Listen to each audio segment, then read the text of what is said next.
आज जो टर्म सीखनी है, 3 टर्म्स है, उनमें से first term is area vector. नाम में क्या अटपटा है?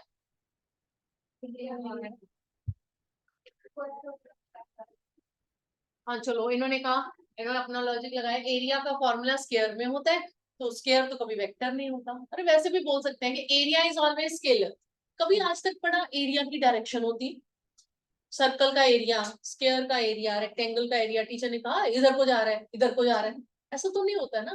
Because area has only magnitude, so means area is scalar. पर प्रॉब्लम ये है, गॉस थ्योरम को समझने के लिए हमें एरिया को वेक्टर बनाना पड़ता है। इतनी बात समझ में आई? एरिया स्केलर ही है, मैं ये पढ़ाऊंगी फिर भी मैं ये बोलूंगी एरिया स्केलर है। पर जैसे कभी कभी ना कैलकुलेशंस करने के लिए हमें एरिया को एज वेक्टर कंसीडर करना जरूरी हो जाता है। उनमें से पहली प्रॉब्लम जो आज हम पढ़ने जाएंगे, कल पढ़ेंगे, गॉस थ्योरम, वो एरिया को एज वेक्टर लेके सॉल्व। ठीक है, लिखिए, area is a scalar quantity.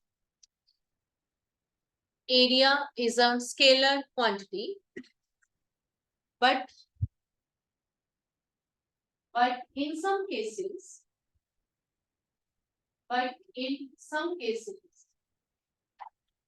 it is convenient, in some cases it is convenient to take it as, it is convenient to take it as vector।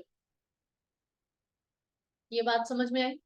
अभी भी ये कहना है एरिया स्केलर है, पर कभी कभी इसको वेक्टर कंसीडर करना पड़ता है। और वो वेक्टर कैसे बनाना है वो मैं अभी सिखा रही हूँ। ठीक है, तो सुन लो पहले, फिर डिक्टेट करवाती हूँ। देखो, यहाँ पे ना गॉस थ्योरम में हमें कुछ सरफेसेस के ऊपर काम करना।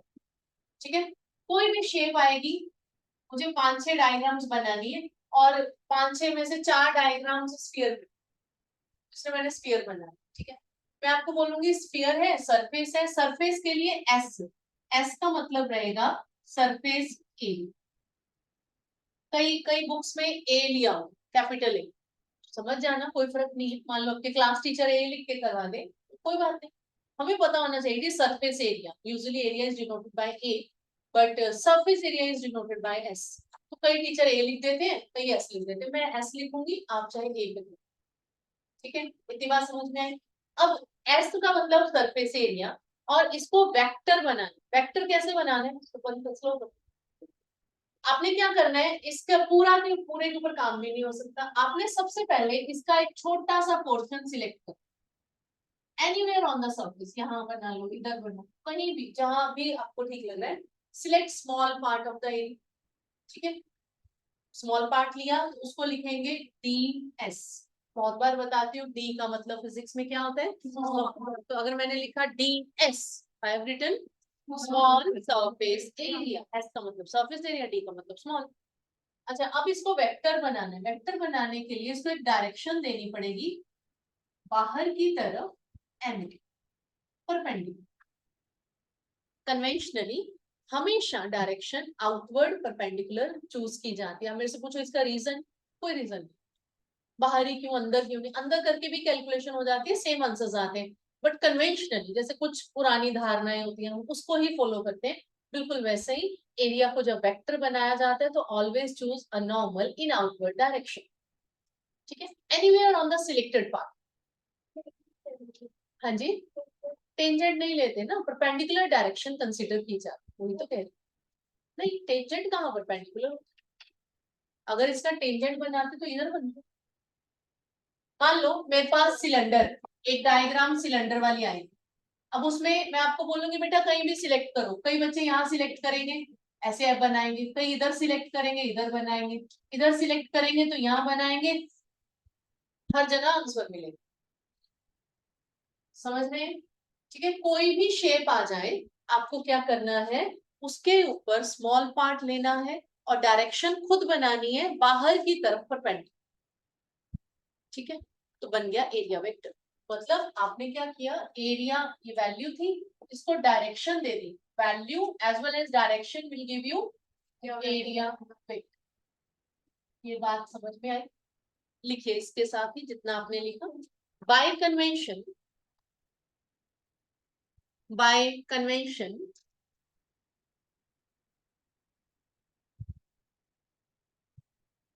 an outward normal an outward normal direction is given to, by convention, an outward normal direction is given to selected part of the area, is given to selected part of the area. पढ़ के देखिए, outward normal को underline करो, normal यानी perpendicular, outward यानी बाहर की तरफ, और कहीं पे भी ले सकते हो। मतलब आज जब मैंने 2 बजे डायग्राम बनाई, मैंने यहाँ रखा था, यहाँ रख लो, इधर रख लो, जहां पे भी हो बाहर की तरफ एक परपेंडिकुलर मार्क कर देना। और कल से जितनी डायग्राम बनानी, मुझे ये काम सब में करना, ठीक है। तो एक काम करिए, ये फॉर्मूला लिखो ds वेक्टर और एक डायग्राम बना लो, ये नोट कर लीजिए।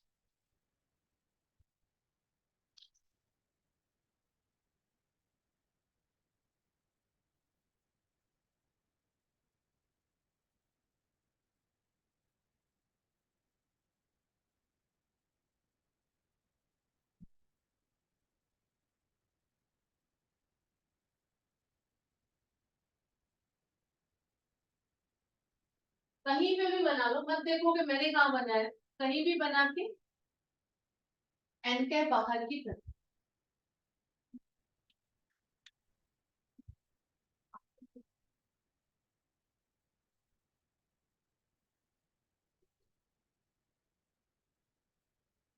ds और एन कैप बाहर की तरफ, एस का मतलब सरफेस एरिया। पहली टर्म क्लियर हुई। कल से मैं एरिया वेक्टर कंसीडर करूंगी, तो कोई कंफ्यूजन नहीं होनी चाहिए कि एरिया वेक्टर आया, ठीक है। Next term,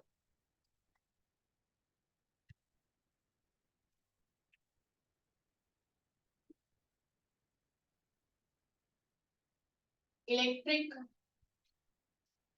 flux, electric flux करें शुरू। डायग्राम फॉर्मूला हो गया। It is the, it is the measure of, it is the measure of number of electric field lines, it is the measure of number of electric field lines passing through any, passing through any closed surface area, closed surface ही लिख लो, area लिखने की जरूरत नहीं, passing through any closed area। पढ़ो जरा, इसका try करो, मतलब इसका क्या होगा। It is the measure of number of electric field lines passing through closed area। क्या मतलब, कितनी इलेक्ट्रिक लाइंस पास होती है। चलो इधर देखो, डायग्राम मत बनाना, ऐसे ही है ये समझाने के लिए। तो क्लोज्ड है, क्लोज्ड का मतलब क्या होता है, बंद। मतलब जहां से शुरू वहीं आके बंद हो, यहाँ से शुरू किया मैंने तो वापस इधर ही पहुंचे, तो इसको क्लोज कहते हैं। क्लोज एरिया, ये कुछ भी क्लोज सरफेस है। बहुत सारी इलेक्ट्रिक लाइंस जाती है। स्टेटमेंट पढ़ो, क्या आप मुझे बता सकते हैं कि इसकी फ्लक्स कितनी है, कितनी फ्लक्स बनाई है मैंने।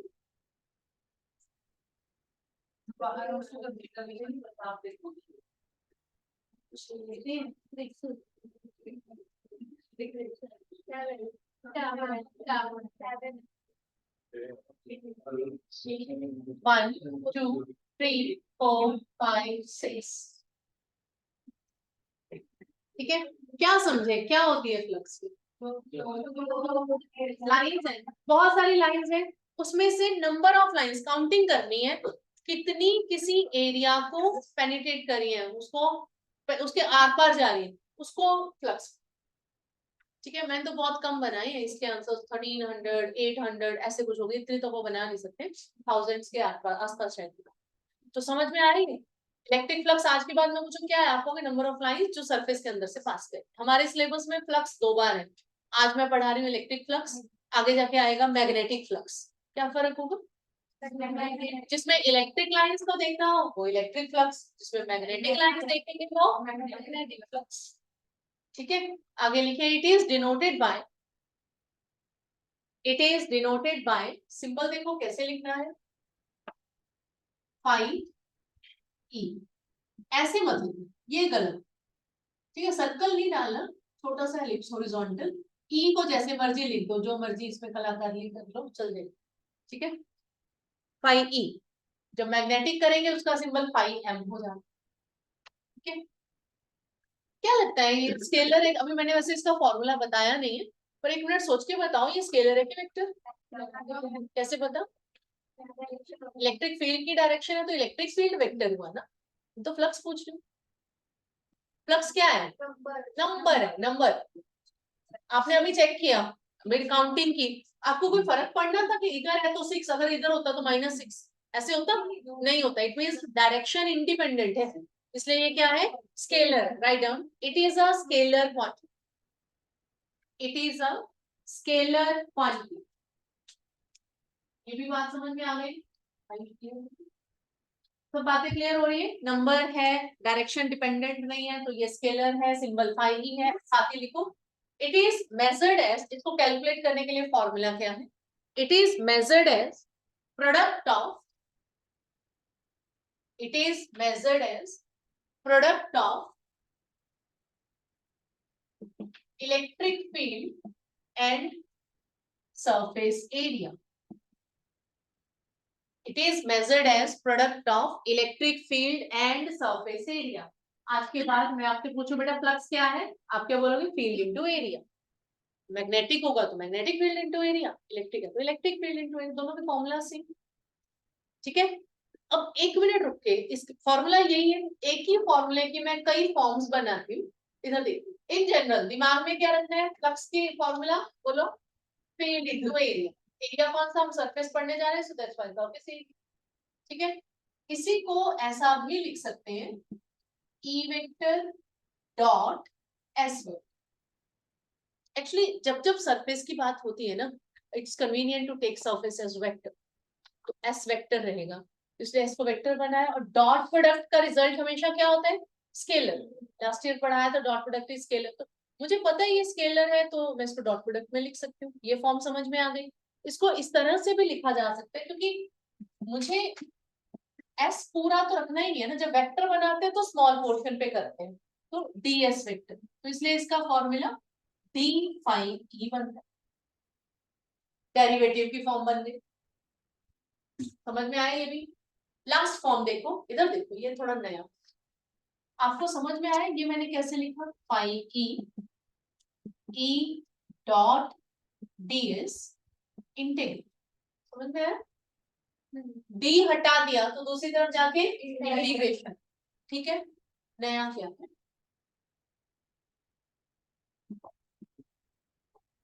सर्कल, मतलब सिंपल इंटीग्रेशन नहीं है, इंटीग्रेशन के ऊपर भी छोटा सा सर्कल लगाना है, और इसको पढ़ना क्या है? Closed integral. पढ़ो जरा, फ्लक्स का फॉर्मूला क्या है? Pi E is equal to closed integral E dot DS. कोई घबराने की जरूरत नहीं, वही इंटीग्रेशन है जो हमें पहले पढ़ा, वही है, सेम टू सेम। फिर ये क्या नई कलाकारी की है?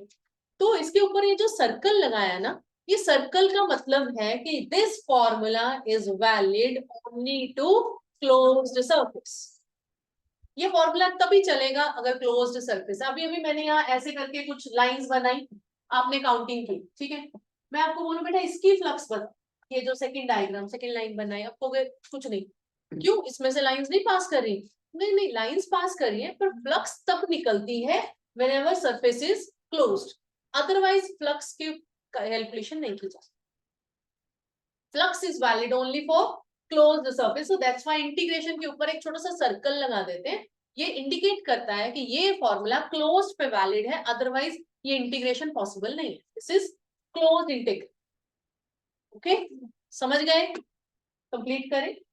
Formula field into area, E dot S लिखा जा सकता है, डी की फॉर्म में लिख सकते हैं, और इंटीग्रेशन लिखो तो क्लोज इंटीग्रल लिख सकते हैं। कोई प्रॉब्लम है तो पूछिए।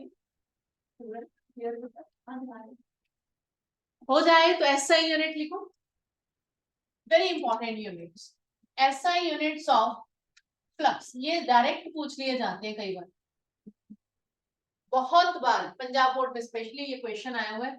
SI units of electric flux बनाओ, क्या बने? फील्ड, बेसिक फॉर्मूले पे आ जाते हैं, फील्ड के न्यूटन पर कूलम एरिया थे मीटर स्क्वायर, सो ऐसा units of flux is newton metre square per coulomb.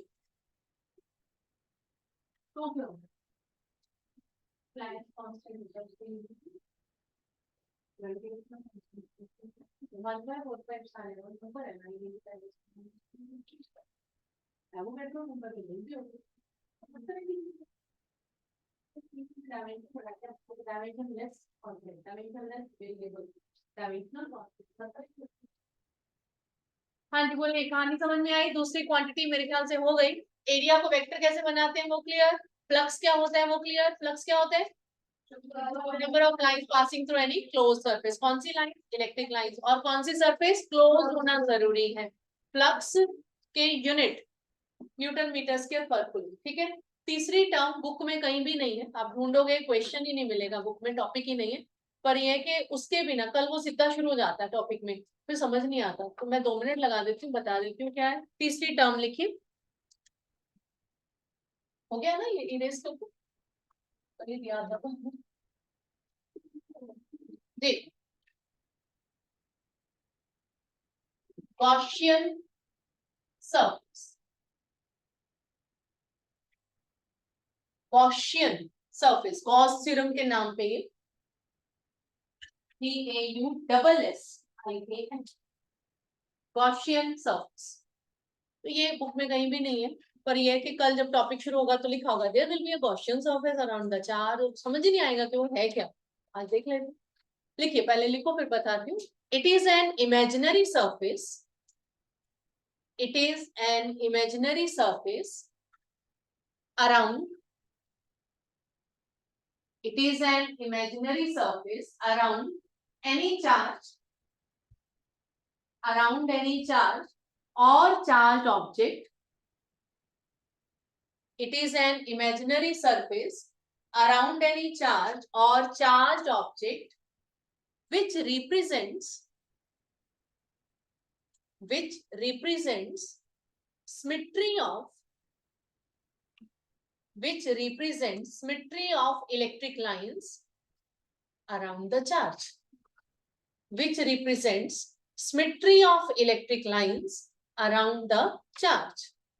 symmetry को अंडरलाइन करो, आज के बाद कहीं भी आ जाए। इसमें से सीबीएसई में क्वेश्चन आया हुआ है, what is the need to draw Gaussian surface. हम क्यों बनाते हैं, इमेजिनरी है क्यों बनाते हैं, तो क्योंकि ये सिमेट्री बताता है। क्या होती है? सिमेट्री बताता है, सारा काम इसका सिमेट्री का है। अब सुन लो पहले, फिर एग्जांपल बताती हूँ। इधर देखो, कोशिश करना खुद बता, एक समझ लो। मान लो एक पॉजिटिव चार्ज की इलेक्ट्रिक लाइंस हमने बनाई थी, पॉजिटिव से एरोज बाहर की तरफ। मुझे एक्चुअली सारा काम पॉजिटिव पे ही करना है।